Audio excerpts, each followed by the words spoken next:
18 mars. Pse duhet të mbahemi fort pas shpresës tonë?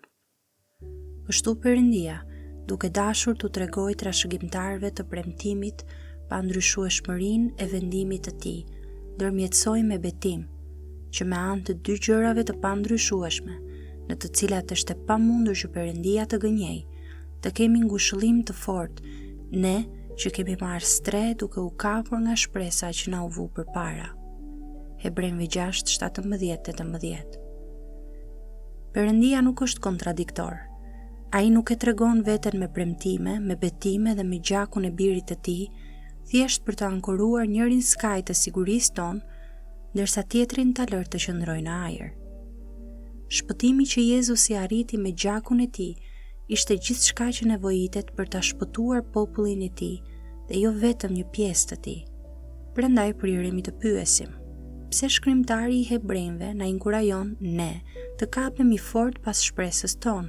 Hebrejve 6:18. Nëse të kapurit ton fort u arrit dhe u sigurua pandryshueshmërisht nga gjaku i Jezusit, dhe kështu ndodhi, dhe ky është ndryshimi mes beslidhjes së re dhe asaj të vjetër, atëherë pse Perëndia na thot ne të kapemi fort? Përgjigjja është kjo: ajo që Krishti bleu për ne kur vdiq, nuk ishte liria nga nevoja për t'u kapur fort, por fuqia aftësuese për t'u kapur fort.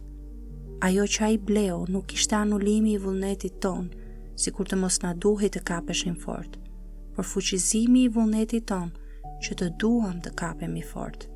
Ajo që ai bleu nuk ishte shfuqizimi i urdhërimit për t'u kapur fort, por përmbushja e urdhërimit për t'u kapur fort. Ajo që ai bleu nuk ishte fundi i nxitjes, por triumfi i nxitjes. Ai vdiq që ti të bësh pikërisht atë që Pali bëri te Filipianëve 3:12, po e ndjek prapa se mos e kap, sepse edhe unë u kapa nga Jezu Krishti.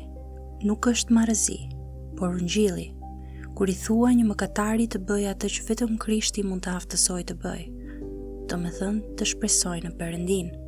Prandaj, unë të nxis me gjithë zemër, zgjatu dhe kape atë për të cilën Krishti të ka zënë, dhe mbaje fort me gjithë forcën tënde, të cilën ai e ushtron me pushtet në ty.